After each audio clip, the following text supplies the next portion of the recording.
You're listening to an archived Cabral Concept podcast. After listening to this show, check out the most up-to-date podcasts available at stephencabral.com/podcasts or search directly on iTunes. And now, welcome to the Cabral Concept, where board-certified naturopath and integrative health practitioner Dr. Stephen Cabral shares how he was diagnosed at the age of 17 with a life-altering illness and given no hope for recovery. It was only after studying and traveling all over the world did he discover how to combine ancient Ayurvedic healing practices with state-of-the-art naturopathic and functional medicine to fully rebalance the body and re-energize it with life. It's time to discover how to get well, lose weight, and finally feel alive again. And now, here's your host, Dr. Stephen Cabral. Today on our Friday review, I'm really looking forward to today's show. What I'm going to do is I'm actually going to dedicate the entire topic today to women's health. I'm going to be talking about an obesity gene, a brand new book coming out that's going to explain all of this in much more depth, or it's actually out right now, which I'm excited to share with you as well. And I'm going to be talking about how you can get yourself tested if you want to look deeper into your own health, into your issues with aging, into your issues with potentially gaining weight, not being able to lose the weight, and other hormone-related issues in general. So this show, though, will concern men too. The issue is women are just far more prone to these specific hormone-based disruptions than men. So yes, for both men and women, and if you're a guy tuning in, keep tuning in, keep listening, because you will absolutely want to know this information, help other women in your own life. So what I want to do first is I really want to make this simple. I want to make it straightforward because the information, meaning like the data and the research, can seem complex. What I'm going to do is take all of this, ephemeral, way out there, deep thinking, analytical research, break it down to why it would matter to you and I. So let's look at that right now. And I want to show you how I use it in my practice. First of all, there's about 9 obesity genes right now being studied, and they have been studied, and they're studied in depth. So what I'm doing is I'm taking the research from those, and I want to let you know how within your DNA, you might be susceptible to gaining weight. So some people talk about, you just need to eat less and you need to exercise more. And I keep saying that's not what it's all about. It's not, because if your body is balanced, you will not gain additional body fat. You will not be overweight. The problem is we become imbalanced and then we start to turn on these specific genes. So I'm going to tell you what to watch out for. And then what I'm going to do is I want to give you the process of how you can backtrack if you've already gained the weight, or prevent yourself from gaining the weight, but also aging more gracefully. And that's really what it's all about as well. So we'll go through all of those different things. So right now, all of these genes that I'm talking about, we call them single nucleotide polymorphisms or just gene expressions. And so there's a lot of them. So I'm going to go through it just literally step by step. There's one called ADPO-Q. This is important because it looks at adiponectin and a few other things, which is produced by fat cells. And it helps with, again, women and men. But again, women are more prone to these susceptibilities, and it allows you to not only be able to burn fat, but also keep your metabolism revved, because metabolism is not just about calories in, calories out, and how quickly you burn them all up. It's about cellular metabolism. It's about mitochondrial metabolism. It's about energy production. So not only are some women feeling more like they're gaining weight, but they're also feeling more fatigued, and it's not always just about thyroid. I know we blame thyroid for everything, and you know what? Usually it does go lower. It's hypothyroid. It does go lower. TSH starts to rise. That's how we know that. Or maybe you do have Hashimoto's. It could also be tied to your adrenal glands. It could be tied to your central nervous system. Yes, that's absolutely true. But your genes are also affected by this. And I'm going to explain what that even means in just about 1 minute. So there's another gene called FTO. This has to do with fat mass and obesity-associated genes. This is the amount of fat that's actually swells or grows from this adipose tissue. Adipose tissue just means fat. It's a big word. It's a fun word for fat. That's all it means is fat tissue, just like skeletal muscle tissue would be from muscle. That's it. And so what it does is that actually promotes food intake or increasing consumption. Then we have 2 more genes, really important, called LEP and LEPR. So it's leptin and leptin receptors.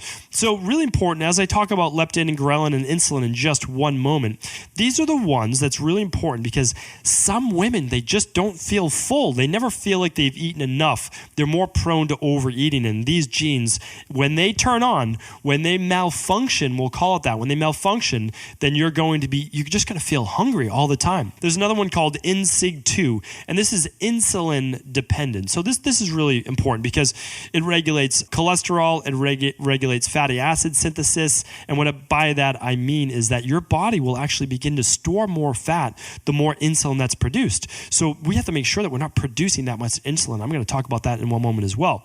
Then we have MC4R. This is an important one. And why this is important is because it regulates appetite. Again, if you're always feeling hungry, how are you supposed to not overeat? It's like a vicious cycle.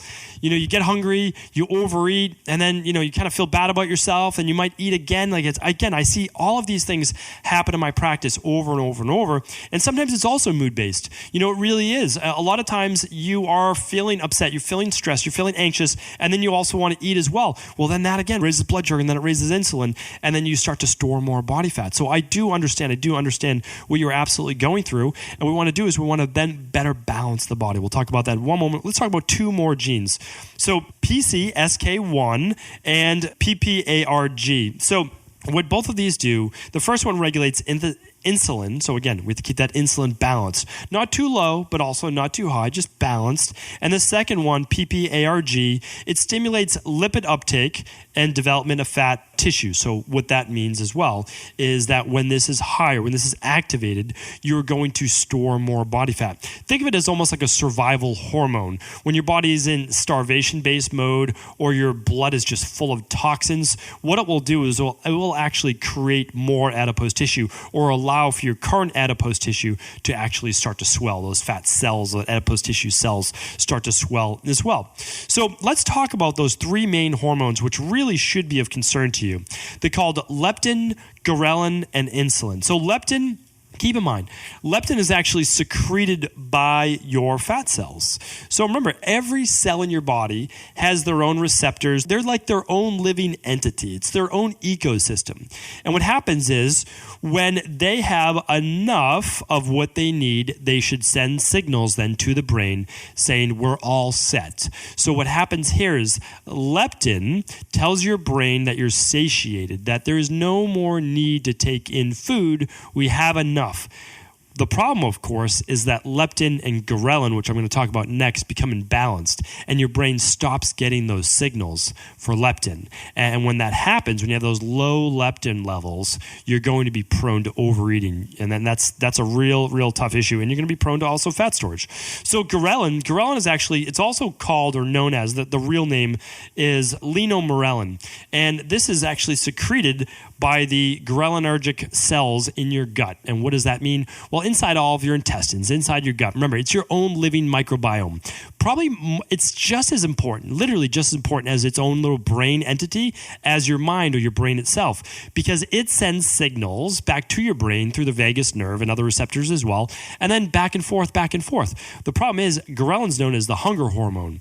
So when ghrelin levels can get high and leptin levels can get low, well, it's a perfect recipe for overeating. It's a perfect recipe for never feeling satiated. Like you can have a whole meal and you still want dessert afterwards, or you have a whole meal and you're still looking for that dark chocolate or whatever it might be. And we all have our own specific cravings. So what happens is our first job is to regulate those two hormones. It's so important. I actually dedicated a previous podcast to insulin and all these hormones called the number one factor in weight loss. That was episode 390. So if you're looking for more information on this, because again, every show can't be more than 15 minutes. I really want you to be able to tune in daily. When you tune in daily, what you're able to do is get these bite-sized chunks of information, just enough to learn, and then build off of that each and every day.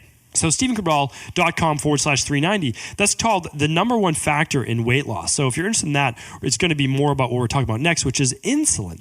So insulin is literally a fat storing hormone. It does other things, it absolutely does, but it's known as the fat storing hormone. It's an anabolic hormone, which means it makes you grow. Unfortunately, it also makes your fat cells grow as well. So when you eat food, namely carbohydrates, or just too large a meal in general, which increases the glycemic load of the meal. Remember, it's not all about the glycemic glycemic index of food. It's also about the glycemic load. So you could just have steak and bacon or whatever these keto meals are that you're talking about. And if you eat too much of that, it's still going to raise blood sugar levels. When blood sugar levels rise, what happens is insulin is also secreted to a much greater degree, because what insulin does is it's like the key that opens the door to your cells that allows the sugar to get in there. So we know that in type 2 diabetes, which a lot of people with obesity are prone to, or overweight, the insulin levels start getting higher and higher to try to pull what they can for that glucose, that sugar, into your cells. But the cells, they are just not listening. The door is not opening, so that sugar stays outside and it floods your bloodstream, which can lead to neurological issues, advanced aging, eye-based issues. So really, really important. But keep in mind, obesity, being overweight, is not a vanity-based thing. It's not. You age faster. You're more prone to heart disease. You're more prone to stroke. You're more prone to estrogen dominance, because the more fat you have, the more estrogen you start to produce. You're more prone to higher cortisol, higher stress, Alzheimer's. Literally, there is nothing good about being overweight. Now, being in shape, being at your exact weight, does not mean being stick thin. It absolutely does not. And it also doesn't mean having six-pack abs. You don't have to have that to be healthy. You can really be within, let's say, 20 pounds of your ideal weight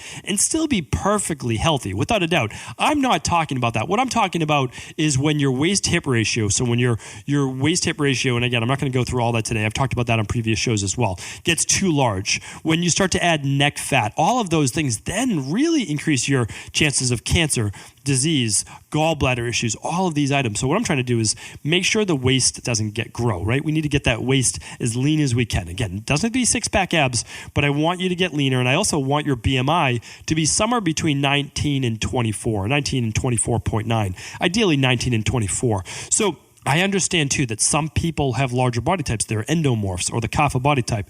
You are going to be at the higher end of that BMI, no matter how hard you try. That's okay. That's perfect for your body type. Remember, that's perfect for you. We have a genotype and a phenotype. So the phenotype is what we become. Our genotype is our genetics, who we are as an individual, and that's perfect just the way it is. Some people are going to have larger calves, larger heads, larger bone structure. That's genetic. That's okay. What we need to make sure, though, is that we're working well with our own genetics, and that's what we're all talking about today.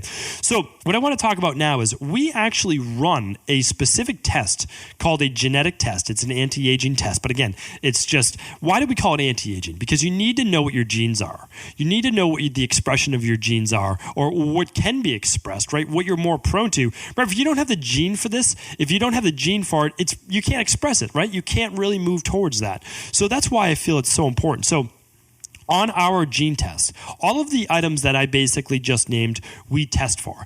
The adiponectin, the ADPQ, the ADRB, we test for the leptin ones, the FTO, all of these amazing things, and even more. So we also test for genes like BDNF, and those are the ones that are increased risk of obesity and depression. Because remember, all of these things go together. If you're more prone to being depressed, you might be more prone to eating more, especially carbohydrates, to try to boost serotonin levels. All of these things are natural. Remember, your body never malfunctions. It never, ever malfunctions. Please keep that in mind. What's happening is there's an imbalance inside of your body, and that's what I want to talk about next. So here's what I'm going to do, so this show doesn't turn into a very, very long show, is what I want to do right now is I want to link up the chart that I just mentioned in the show notes today. So what I want to do is I want you to go to StephenCabral.com/399. Okay, one more show to 400. So this is StephenCabral.com/399. So I want you to go to that show notes page. And again, you can always find previous podcasts at StephenCabral.com/podcast. When you go to that page, I'm going to link up the gene test. I'm also going to link up this chart so that you can see a little bit more about how these genes, we know specifically that these genes affect basically your aging process, but also your body's ability to gain weight or not gain weight. Remember, if you haven't turned on the gene, you're not going to be prone to gaining that weight. And that's why I want to review this book with you right now. So in this new book, it's by Dr. Sarah Gottfried. Now, Dr. Sarah, so just keep in mind, there are some really amazing functional medicine doctors out there right now. So with Dr. Sarah Gottfried's new book, it's called Younger. So one of the things that I like about this book specifically is this. Dr. Gottfried has over a decade worth of experience working with women. So she basically has done the same exact thing as I have. She's gone after the research. She is science-based. She uses functional medicine, and she has done postdoctoral work in genetics and in all of these natural-based treatments to look into what are the deeper underlying root causes, right? We have to know what those are. What she did was basically the same thing as me. She found herself around 40 years old, aging too quickly.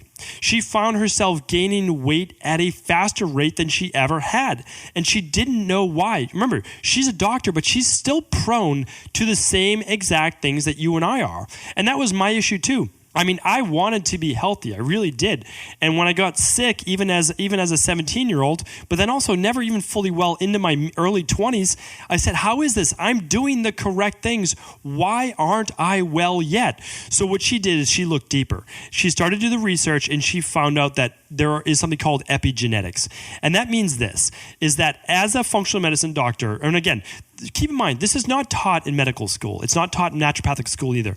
So do keep in mind, if you're working with a PCP and MD right now, and Dr. Gottfried is an MD, you have to keep in mind that all of these doctors, my group as well, naturopathic doctors and all these people, you're not taught it in school.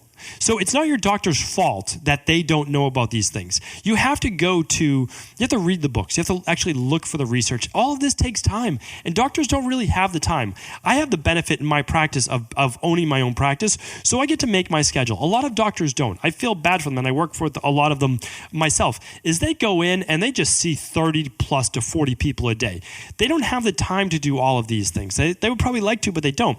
I can take time off when I want to go to seminars, to go to the Institute for Functional Medicine, to travel all over the world. Whatever I choose to do, I can do to learn more, to then give back. And also, selfish reasons as well. I want to improve my own life. That's what this is all about. And that's why I'll be doing this forever. Like literally, I'll have this podcast probably forever because I'm learning things all the time. I want to improve my own life. I want to take things to a peak level. Dr. Sarah Gottfried has done the same exact thing.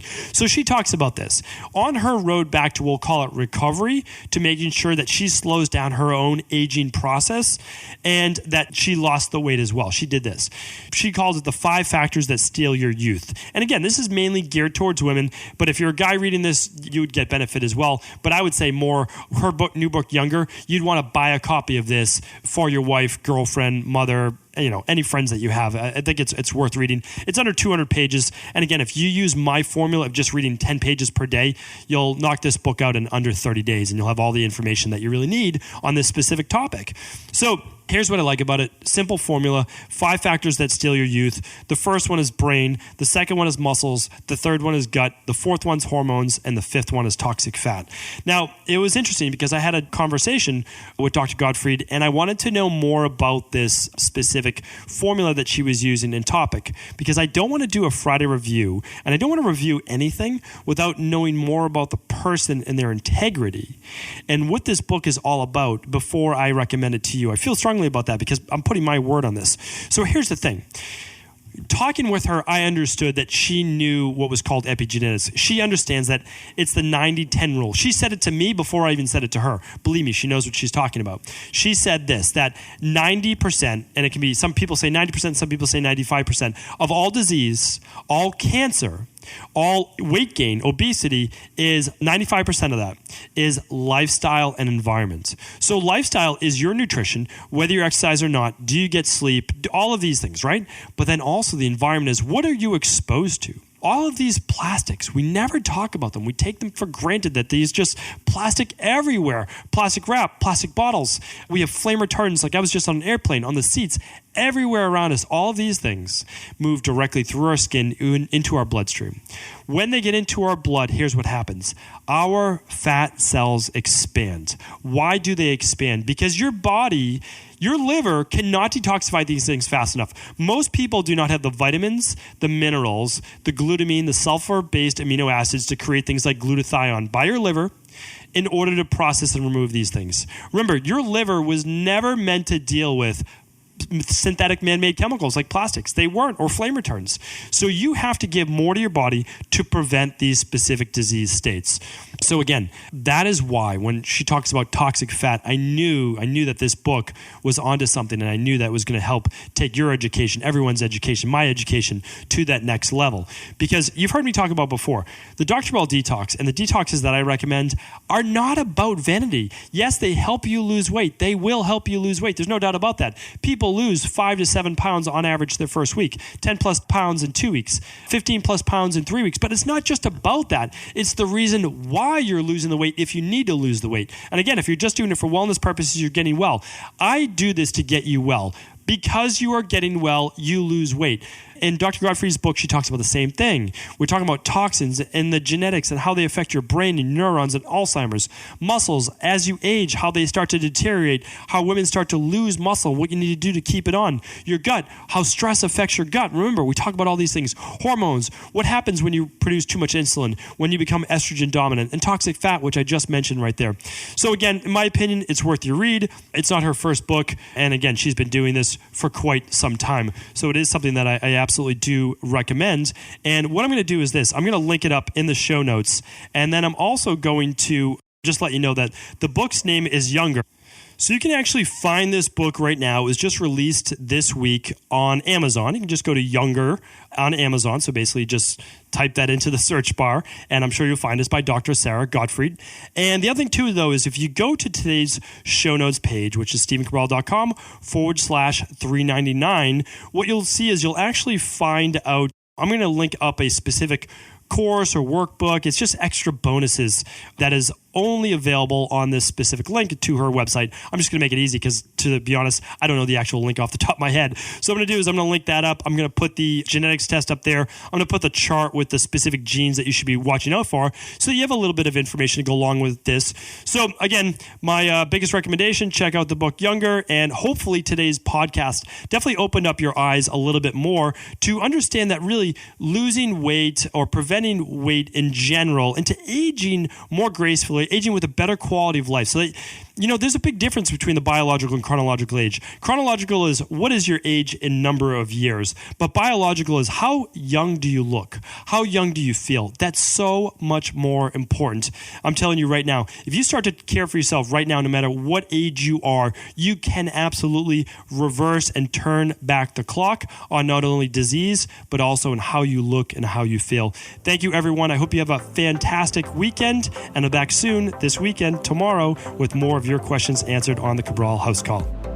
Did you know that the body really only becomes sick or imbalanced in only 2 ways? Over time, you become deficient in vital nutrients, and you also accumulate toxins internally and from the environment.